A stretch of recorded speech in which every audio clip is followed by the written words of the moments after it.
नमस्कार प्रिय दर्शकों, हाजिर हूँ मैं जन्म कुंडली अध्ययन करने के लिए। एक जन्म कुंडली लेकर आप सबके सम्मुख उपस्थित हुआ हूँ। ये जन्म कुंडली अपने जीवन के उत्तरार्ध में अग्रसर एक व्यक्ति की है। आइए हम सभी मिलकर इस जन्म कुंडली का अध्ययन करेंगे। मैं सबसे पहले आपको इनकी जन्म की तारीख बता देता हूं। जन्म की तारीख नोट कर लीजिए और आप भी इस जन्म कुंडली का निर्माण कर लीजिए। फिर हम मिलकर इस जन्म कुंडली का अध्ययन करेंगे। जन्म की तारीख है 2 मार्च 1968 68 और जन्म का समय शाम 5:10। जन्म स्थान दिल्ली। मैं इनके जन्मकाल के पंचांग के बारे में आपको बता देता हूं, तब तक आप इस जन्म कुंडली का निर्माण कर लीजिए। इन्होंने शनिवार के दिन जन्म लिया है, फाल्गुन मास में, शुक्ल पक्ष की चतुर्थी तिथि को। याद रखिए कि शुक्ल पक्ष की चतुर्थी तिथि को चंद्रमा पक्ष बल से कमजोर होते हैं। यहां पर चंद्रमा को ही बल प्राप्त नहीं होता। तो वहीं देखा जाए तो ये ब्राह्मण वर्ण के हैं और रेवती नक्षत्र के तृतीय चरण में इन्होंने जन्म लिया है। देवगण मीन राशि, ये जल तत्व की राशि है।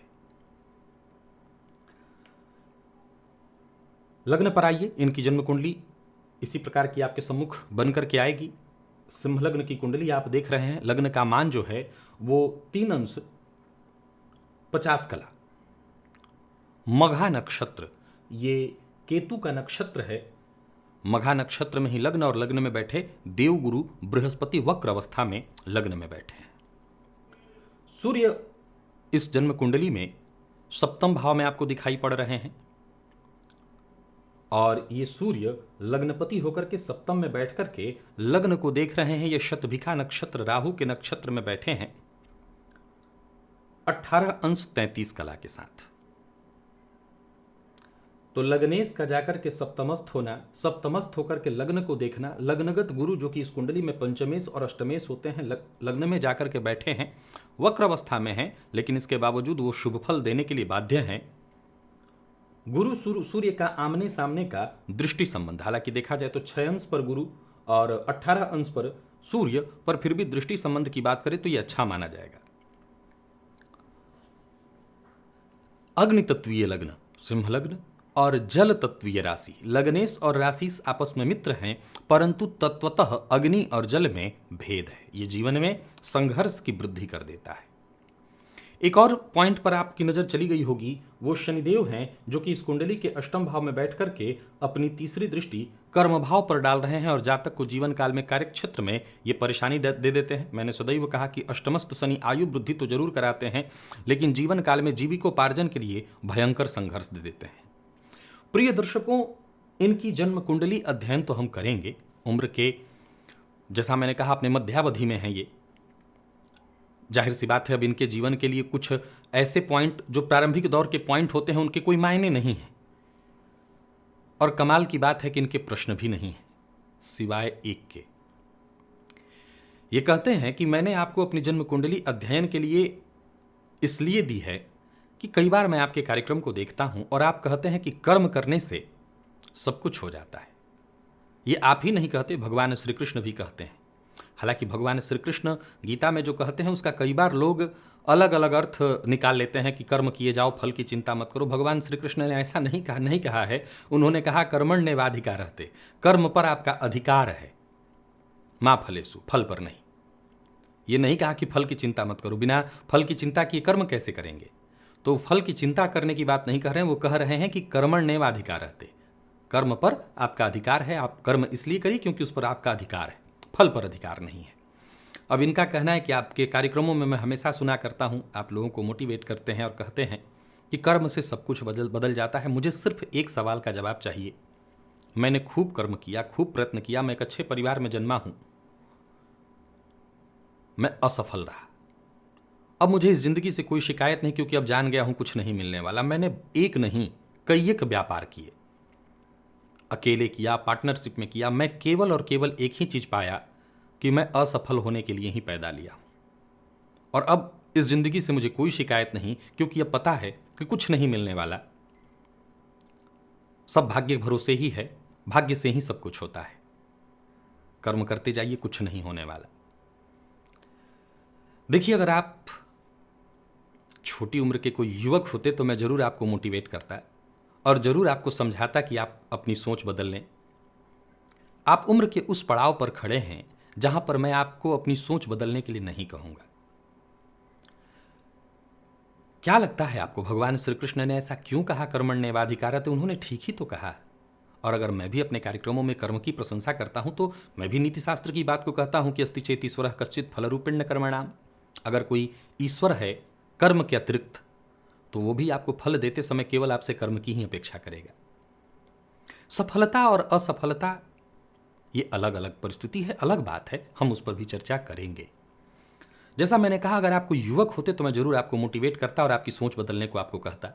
आप उम्र के उस पड़ाव पर खड़े हैं जहां मैं आपकी सोच बदलने के लिए नहीं कहूंगा, लेकिन हां, हम जन्म कुंडली के अध्ययन की तरफ चलेंगे और जन्म कुंडली से ढूंढेंगे आखिर क्यों इस कुंडली ने, जहां की लग्न में देवगुरु हैं, सप्तम में सूर्य, आपके जीवन को संघर्षमय बना करके रख दिया। प्रिय दर्शकों, एक सवाल खड़ा हो जाता है कि जब आप किसी ज्योतिषी के पास जाते हैं तो आप कई तरह की उम्मीद रखते हैं। उसमें से ज्योतिषी से एक उम्मीद यह भी होती है कि वो बहुत हद तक आपके बारे में ऐसी बातें बता दे जिससे आपका भाग्य बदल जाए। देखिए, कभी कोई ज्योतिषी किसी का भाग्य नहीं बदल सकता। अगर वो बदल सकता तो अपना बदल लेता ना। तो ज्योतिषी किसी का भाग्य नहीं बदल सकता। दूसरा पॉइंट, जन्म कुंडली का भाग्य से कोई लेना देना नहीं है। बहुत ध्यान से सुनिएगा। आज इस कुंडली में सवाल नहीं है, मैंने कहा ना, एक ही इनके सवाल ही हैं। इन्होंने मुझसे ही ये पूछ लिया है कि मैं असफल क्यों हूं, तो मैं इनकी जन्म कुंडली जरूर देखूंगा। तो आपको समझना होगा, जन्म कुंडली का आपके भाग्य से भी कोई लेना देना नहीं है। तो फिर जन्म कुंडली का लेना देना किस चीज से है? ये आईना है। आईना का आपके सूरत से क्या लेना देना? कोई सुंदर हो तो आईना का उसमें क्या रोल, और कोई सुंदर ना हो तो उसमें आईना का क्या रोल? आप बता सकते हैं इसमें आईना का कोई दोष है? किसी के सुंदर होने में आईना का कोई दोष है, या आईना ने कुछ विशेष कृपा उस पर कर दी? और कोई सुंदर नहीं है तो इसमें आईना का क्या रोल? जन्म कुंडली आईना है। यह किसी के सुंदर और असुंदर होने में कोई भी अपनी भूमिका नहीं निभाता। यह दर्शाता है, यह दिखाता है। एक ज्योतिषी आपके जीवन काल में अगर कोई महत्ता अपनी रखता है तो सिर्फ इतना ही कि आपको आईना दिखा देता है, बता देता है, समझा देता है कि यह आईना कहना क्या चाहता है। आप कैसे सज के इसके सामने आइए तो खूबसूरत दिखेंगे। यही काम है एक ज्योतिषी का, इसके अलावा कुछ नहीं। क्योंकि वो खुद अपना आईना ठीक नहीं कर सकता, अपना चेहरा ठीक नहीं कर सकता, आपका कैसे करेगा? यह हुई सामान्य बात। जन्म कुंडली की तरफ अब चलते हैं। आपने अभी अभी सुना, आपकी जन्म कुंडली सिंह लग्न की है और अग्नि तत्वीय लग्न, जल तत्वीय राशि। अग्नि और जल आपस में संबंध नहीं है, यह संघर्ष को बढ़ावा देता है। एक ज्योतिषी होने के नाते मैं प्रारंभ में ही बता देता हूं कि आप बाद में मत ये कहिएगा कि अगर यही जातक आईएएस अधिकारी होता तो मैं बहुत बड़े बड़े बखान कर रहा होता, और अगर ये जातक आज संघर्ष में है तो मैं कमियां ढूंढ रहा हूं। एक ज्योतिषी के लिए बेहद आसान होता है वो कमियां ढूंढ ले, और एक ज्योतिषी के लिए बेहद आसान होता है कि अगर कोई अच्छाई किसी के साथ दिख रही है तो वो अच्छाई को दिखा दे। फिर वही बात सामने आ जाती है, इसमें ज्योतिषी का कोई रोल ही नहीं है। ज्योतिषी भी इंसान है और जन्म कुंडली देश काल परिस्थिति का विज्ञान है। तो ज्योतिषी भी मजबूर है। अब जाहिर सी बात है कि धन्ना सेठ की कुंडली देखकर के वो उसमें से कमी निकाल करके भी क्या करेगा? आप उस कमी को सुनेंगे, सुनना चाहेंगे? वो धन्ना सेठ भी अहंकार अपने मद में, क्या वो इस बात को सुनना चाहेगा? तो ज्योतिषी बेचारा वहां क्या करे? हाँ, ज्योतिषी प्रयत्न करता है कि वो सत्य, अधिक से अधिक सत्य को बता सके, समझा सके। तो पहला पॉइंट कि अग्नि तत्वीय लग्न और जल तत्वीय राशि दोनों में समानता नहीं है, भेद है। लग्नेश और राशिस मित्र हैं, प्लस पॉइंट। आपकी जन्म कुंडली में लग्नेश लग्न को देख रहे हैं, बहुत बड़ा प्लस पॉइंट। लग्न में देवगुरु बृहस्पति का होना भी कोई माइनस पॉइंट नहीं है। और कमाल की बात यह है कि 2001 आप लगभग 33 वर्ष के थे, तभी से आपको सूर्य, चंद्रमा और क्रमशः अभिमंगल की महादशा आपको चल रही है, जो कि सिंह लग्न की कुंडली में कारक ग्रह है। अब ये जरूर है कि यहां पर अगर देखें तो भाग्येश जाकर के कुंडली के अष्टम में बैठे हुए हैं, परंतु पंचमेश का जाकर के लग्न में होना, लग्नेश का सप्तम में बैठकर के लग्न को देखना है अच्छी स्थिति, माइनस भी है। क्या सूर्य सप्तम में होकर के रिजल्ट नहीं कर पाते हैं? आप लोगों ने सुना होगा, क्योंकि कालपुरुष की कुंडली में सप्तम भाव में सूर्य, यहाँ पर तुला राशि होती है और सूर्य पूरब के कारक पश्चिम में आकर के अस्त हो जाते हैं, तो ये रिजल्ट यहाँ नहीं कर पाते हैं, कमजोर कड़ी। तो देवगुरु बृहस्पति को तो करना चाहिए था। मैंने कहा था कुंडली में नवम में हो या लग्न में, मैं नहीं कहा था, परंतु नवम में हो तो ये कहा तो था ना कि 200 दोषों का समन कर देते हैं। इनका क्यों नहीं किया? गुरु ने ऐसा क्यों नहीं किया? यहीं पर आ जाती है बात देश, काल, परिस्थिति और आपके व्यक्तित्व की। आपके जीवन काल में आपकी सफलताओं के पीछे अगर कोई चीज काम करता है तो आपका व्यक्तित्व है। इस जन्म कुंडली के अष्टम भाव में बहुत सारे ग्रह बैठे हैं। मैं ऐसा नहीं कि कोई बड़ा ज्योतिषी देखेगा, एक आम मेरे दर्शक जानते हैं इस बात को कि अष्टम भाव में बहुत सारे ग्रहों का होना, जाहिर सी बात है ये ग्रह कहीं ना कहीं किसी भाव के स्वामी है, तो सीधी सी बात है जीवन काल में संघर्ष की वृद्धि तो कर ही देंगे। ये बहुत ज्यादा तथ्य चिंतन का नहीं है, मैं कोई चिंतन लेके नहीं बैठा हूं, आप लोग आसानी से इस बात को समझ गए होंगे। और विशेष करके शनि का पहले नंबर में ही पॉइंट मैंने क्लियर कर दिया था कि शनि कुंडली के अष्टम में होकर के संघर्ष को बढ़ावा दे देते हैं। इनकी बातों में एक बात बड़ी गंभीर है। इन्होंने कहा कि मैंने जीवन काल में जीवन पर्यंत कई तरह के व्यापार किए, यहां तक कि पार्टनरशिप में भी व्यापार किया। एक बड़ा गंभीर तथ्य है कि मैंने कई बार अपने कार्यक्रमों में इस बात का जिक्र किया है कि सिंह लग्न के अगर आप जातक हैं तो आपका जन्म सरकारी नौकरी इत्यादि के लिए हुआ है, नौकरी करने के लिए हुआ है। मैं ये नहीं कहता कि सिंह लग्न के जातक व्यापारी नहीं होते हैं, बिल्कुल स्वतंत्र व्यापारी होते ही हैं, लेकिन मूलतः जैसा मैंने कहा कि जन्म कुंडली आईना है और यह दिखा सकता है कि इस जातक को किस गांव जाना है, और अगर आप उसी गांव जा रहे हैं तो फिर चिंता ही नहीं है, आपको मार्ग भी मिलते चले जाएंगे, मार्ग में आपको सहारा भी मिलता चला जाएगा और बेहद आसानी से जा सकते हैं अगर उसी गांव में जाने के लिए आप बने हैं। लेकिन अगर आप जिस गांव में जा रहे हैं उस गांव में आपको नहीं जाना तो फिर आसान नहीं होता मार्ग, फिर मार्ग संघर्षों से भरा होता है। बहुत हद तक स्थिति आपके साथ यही रही। आप सिंह लग्न के हैं और राशि आपकी जल तत्वीय, जिसमें भटकाव बहुत ज्यादा है। एक व्यापारी के गुण धर्मों को अगर आप देखें तो ऐसा नहीं है कि उसका मन नहीं भटकता और वो भटक नहीं सकता, लेकिन एक नौकरी कर रहा व्यक्ति और एक व्यापारी में इतना भेद तो जरूर है कि उसको विशेष रूप से चित्त उसका शांत हो।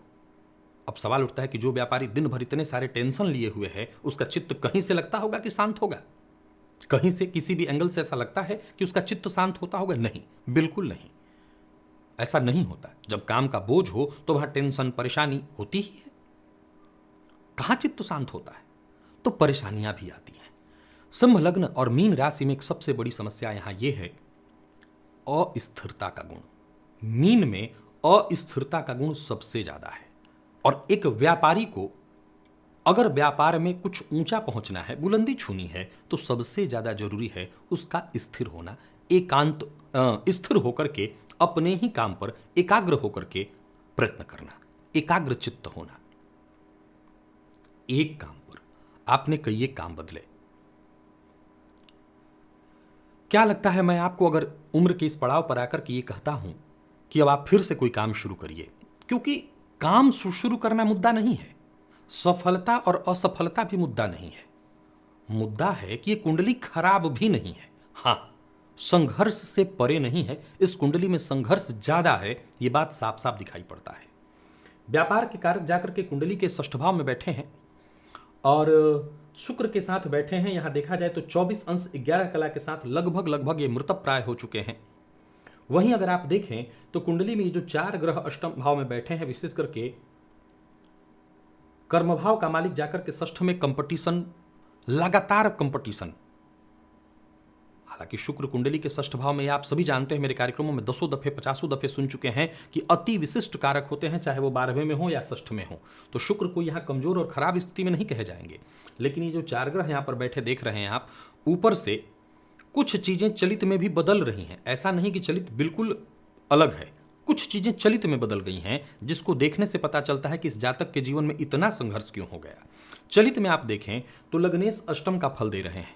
अष्टम घर के जो मालिक यहां पर देखें तो मंगल और सूर्य अष्टम का, बाकी राहु, चंद्रमा और शनि, ये 3 ग्रह भाग्य का फल दे रहे हैं, यानी नीच राशि का प्रभाव दे रहे हैं। कौन? तो शनि। इन्होंने जीवन काल में संघर्ष को और ज्यादा, आजीविका के कारक हैं शनि, संघर्ष को और ज्यादा बल दे दिया, तो संघर्ष से मुक्ति ही आपको नहीं मिल पाई। लेकिन मेरी राय मानिए, ये कुंडली नौकरी के लिए बनी थी। अगर आप किसी नौकरी में होते तो निसंदेह एक अच्छा खासा आपका जीवन चलता। मैं ऐसा नहीं कह रहा हूं कि नौकरी में आपको संघर्ष नहीं होता, नौकरी में भी संघर्ष देखना पड़ता। आपके ज्ञान, क्योंकि लग्नगत गुरु एक बड़ी समस्या खड़ी कर देते हैं, और वो समस्या क्या है? वाणी, सत्य बोलने की आदत। आपका लग्न सिंह है, देवगण है आपका। जरूरी ये भी तो है कि क्या आप हर जगह खप जाएंगे, हर जगह मिल जाएंगे? आपका लग्न जो है सिंह है, देवगुरु लग्न में बैठे हैं, गण आपका देव है। अब आप जरा गौर करिए कि वाणी, सत्य बोलने की बुरी आदत। तो मैं ये नहीं कहता कि सत्य बोलना कोई खराब है और सत्य बोलना बुरी आदत, लेकिन अगर आप व्यापारी हैं तो कई बार आपको परिस्थितियों के अनुसार ही बोलना पड़ता है। आप ऐसा सत्य नहीं बोल सकते। अगर सत्य सारे व्यापारी बोलने लगे तो फिर किसी का कोई ब्रांड, कोई सामान, कोई बिके ही नहीं। फिर जितने भी ब्रांड एम्बेसडर बनकर के जो झूठ बोल रहे हैं उनके कोई मायने ही नहीं रह जाएंगे। तो हर चीज के साथ कहीं ना कहीं ऐसा है जिससे लोगों को आप लुभा सकें, और वो आपके को करने नहीं देंगे ये लग्नगत ग्रह। तो व्यापार तो आपका वैसे भी कभी नहीं चलना था। लेकिन नौकरी में भी ऐसा नहीं कि आपको तनाव, समस्या, परेशानी नहीं होती, आपके साथ राजनीति नहीं होती, आपके साथ षड्यंत्र नहीं होता। आपको हर दिन परेशान किया जाता। आपकी बोली के कारण, आपके वाणी के कारण, आपका मुंह पर बोल देने के कारण ऐसी परिस्थिति हर दिन बनती कि अब नौकरी जाए कि तब। लेकिन फिर भी व्यापार में औंधे मुंह गिरने की अपेक्षा नौकरी की सैलरी आपको मिलती रहती, काम चलता रहता। उसमें भी ऐसे जातकों को कहा जाता है कि सरकारी नौकरी ले लो, कम से कम स्थिर रहोगे, बहुत होगा तो कुछ दिनों के लिए इधर से उधर ट्रांसफर किया जाएगा, लेकिन काम चलता रहेगा। अब सवाल उठता है, अब क्या? देखिए साहब, मेरी तो कोई हैसियत नहीं कि मैं कर्म की कोई प्रशंसा कर सकूं और कर्म के बारे में बताऊं, और आप मुझे ये चैलेंज करें कि आखिर ऐसा क्यों हुआ। मुझे कर भी देंगे तो मैं न तो आपके जीवन के वो वर्ष लौटा सकता हूं, न आपकी परिस्थिति को बदल सकता हूं। लेकिन हाँ, भगवान श्री कृष्ण ने बिल्कुल सत्य कहा है, कर्मण्येवाधिकारस्ते, कर्म पर ही अधिकार है। अब भी याद रखिएगा, आपकी कुंडली के लग्न में गुरु बैठे हैं। आप क्या इस बात से इनकार करेंगे कि आपके अंदर ज्ञान की कोई कमी नहीं है? आप किसी भी चीज को देख करके एक बार में सीख लेते हैं, समझ लेते हैं। हो सकता है जितनी आपकी बड़ी महत्वाकांक्षा थी, हो सकता है जितना बड़ा बनना चाहते थे, वो ये कुंडली न दे पाई आपको, संघर्ष आपका बहुत ज्यादा हो गया। लेकिन ये कुंडली ऐसी भी नहीं थी कि आप अपने इस जीवन को कोसें और कहें कि मैं अब अगले जन्म की सोच रहा हूं। अगर आपको अपने जीवन में कोई सफलता लेनी है तो खुद से, न तो बच्चे से कोई उम्मीद रखना है, न अगले जन्म का। जो करना है यही, अभी यही मौका है। जो मौका है वो यही है, मेरी राय मानिए। अब मैं ये भी नहीं कहूंगा कि उम्र के, क्योंकि आप 68, अब तो आपसे कोई नौकरी तो मिलने से रही, क्योंकि इस उम्र में नौकरी कहां मिलने वाली है किसी को। कोई भी छोटा भी काम आप एक बार फिर से शुरू करिए। आप ऐसा करिए ना, सिंह लग्न की कुंडली है, इसके लिए एक ज्योतिष के पास रास्ता है। वो रास्ता भी आपको एक ज्योतिषी समझा सकता था। आप अपने नाम पर कोई व्यापार न करके मालिकाना हक अपनी पत्नी, अपनी बच्चे को, या यूं समझ लीजिए कि कई बार क्या होता है कि हम केवल कागजी कार्रवाई के लिए उनको रख लेते हैं और सब कुछ करते हम हैं। अगर आपके बच्चे बड़े हो गए हैं तो उनके हाथों कोई काम शुरू करा करके उनका भी उसमें, उनको भी सम्मिलित कर दीजिए। बच्चे अगर आपके बड़े हैं तो उनको भी सम्मिलित कर दीजिए और फिर उनके अंडर काम करिए एज ए सैलरीड, सैलरी वाला व्यक्ति। बिल्कुल शांति के साथ जीवन चलेगा। और हां, कई बार जीवन में सत्य को जानते हुए, सत्य को समझते हुए सत्य बोलना बहुत आवश्यक है। लेकिन देश, काल, परिस्थिति को समझते हुए, क्योंकि सत्य से बड़ा खतरनाक कुछ तो है ही नहीं, तो आप जरूर बोलिए। लेकिन ऐसा सत्य मत बोलिए कि आपके बच्चे का व्यापार ही बाधित हो जाए। आप ऐसा मत बोल दीजिए कि आपके बच्चे का व्यापार ही खराब हो जाए, फिर आपस में पिता पुत्र में ही मतभेद शुरू हो जाए। तो आपको बस इतना ही करना है कि आपके बच्चे को अब आगे करिए। अगर आपका बच्चा इस योग्य हो चुका है कि उसको आगे आप कर सकते हैं तो उसको आगे करिए, उसका कोई काम शुरू करा दीजिए उसकी कुंडली के हिसाब से, और आप उसके यहां काम करिए। याद रखिएगा, जीवन से शिकायत करना बहुत आसान है। यह बात कहना कि कर्म से कुछ नहीं होता, यह बहुत आसान है। आसान ये नहीं, आप प्रयत्न करके और अपने आप को सिद्ध करिए कि जीवन के उत्तरार्ध में आकर के भी मैं असफल होकर के भी पूरी तरह से सफल होकर के मरा, या मरते वक्त आप ये शांति से सोच सके कि नहीं, भले ही मेरे जीवन का पूर्वार्ध संघर्ष में चला गया, लेकिन उत्तरार्ध में मैंने इतना तो किया ही कि अब मैं चैन से मृत्यु की निद्रा में विलीन हो सकता हूँ, मृत्यु रूपी निद्रा को वर्ण कर सकता हूँ, उसका वर्ण कर सकता हूँ।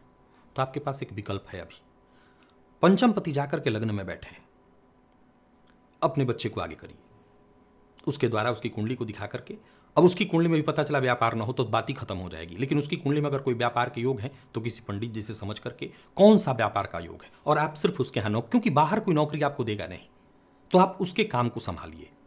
जीवन के उत्तरार्ध में भी आकर के सफल हुआ जा सकता है। आपने सिर्फ एक प्रश्न पूछा था, आपके लिए कोई ना तो उपाय मैं बताऊंगा, क्योंकि उपाय किस बात का बताऊं, मैं समस्या नहीं मानता। संघर्ष है जीवन काल में, है, आप इसी संघर्ष में आगे बढ़े हैं। याद रखिएगा कि अगर आपके पास हाथ पांव आंख सोचने के लिए दिमाग है तो आप संघर्ष में नहीं है। आसान नहीं है जीवन, जाहिर सी बात है। कुर्सी की इस तरफ बैठ करके भाषण देना आसान लगता होगा, लेकिन अगर बस संघर्ष हर जगह है, बिना कोई संघर्ष के यहां तक थोड़ी आया है। संघर्ष है, संघर्ष कीजिए और फिर से करिए, हार मत मानिएगा, क्योंकि फिर बाद में पछतावा होगा और जीवन भर यही कहते रहेंगे कि मृत्यु के आखिरी क्षणों में मैंने कुछ नहीं किया। अभी भी मौका है, कर सकते हैं, विकल्प है। फिर भी एक बार आपको बता दूं, इस कुंडली में थोड़ा संघर्ष अधिक है तो आराधना करिए ना, इष्ट की आराधना करिए। गजेंद्र मोक्ष का रोज कम से कम 1 बार पाठ और श्री सूक्त का रोज 7 बार पाठ। लक्ष्मी नारायण को मनाने में लग जाइए, कैसे नहीं मानेंगे वो। सूर्य की आराधना करिए, सूर्य को अर्घ्य प्रदान करिए। ये उपाय नहीं बता रहा हूं, आपकी दिनचर्या में जोड़ दे रहा हूं ताकि आपके अंदर आत्मविश्वास फिर से लौट आए। रोज अपने माथे पर केसर का तिलक लगाया करिए, और अभी अभी नवरात्रि में करने के लिए मैंने सिद्ध करने के लिए चंदन बताया था, उसे भी अगर बनाया हो आपने तो अपने माथे पर लगाइए, जिससे भी आप मिले लोग आपसे प्रभावित हों, लोग आपसे बुरा न माने, आपकी बातों से प्रभावित हों। बिल्कुल चलेगा का काम और बिल्कुल सफल होंगे आप। तो प्रिय दर्शकों, ये थी एक व्यक्ति की जन्म कुंडली जिसका मैंने आप सबके सम्मुख अध्ययन किया। यदि आप भी इस जन्म कुंडली के संबंध में कुछ कहना चाहते हैं तो कमेंट में आपका स्वागत है। इजाजत दीजिए, पुनः मुलाकात होगी। तब तक के लिए नमस्कार।